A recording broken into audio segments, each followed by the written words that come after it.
Hello everyone, I'm Katie and welcome to the first episode of Fairytale Reform in 2017.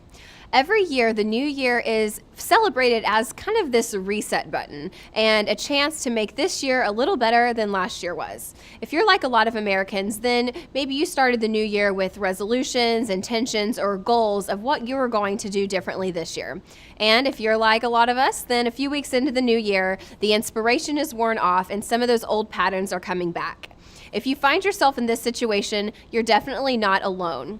A recent research study at the University of Scranton found that only 8% of Americans actually complete their resolutions. And while there are probably a lot of reasons why this happens, today we're going to talk about two different approaches you can take to lasting change and identify the one that is scientifically proven to actually get you results. The first approach some people take to change is a fixed mindset. So a fixed mindset is a very cut and dried approach. And a lot of people with a fixed mindset tend to view people and situations as either have or have not. The other approach you can take to lasting change is a growth mindset.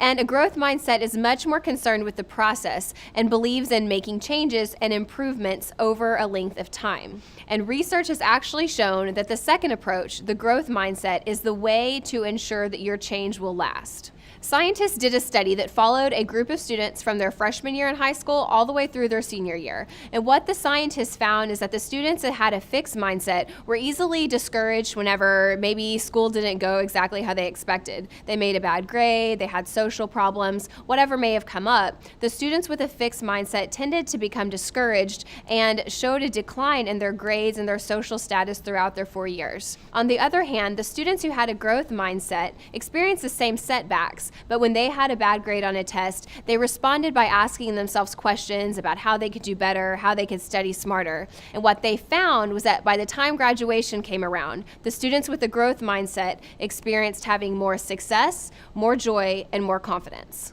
As 2017 carries on, I invite you to give this growth mindset a shot, especially in your love life. So many of us put so much pressure on ourselves and on our partners to be perfect, but this fixed mindset is not getting us to happily ever after anytime soon. So next time something doesn't go as planned or in the ideal way with your significant other, maybe they didn't call when they said they would, or maybe you decided to give him the silent treatment instead of communicating effectively.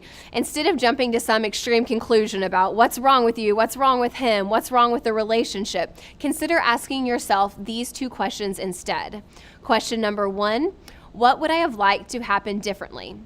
And question number 2, what can I do to make sure a more ideal situation happens next time? Now, I want to hear from you. What are some of the relationship goals you have for this year? And how can you apply the growth mindset to make them even stronger?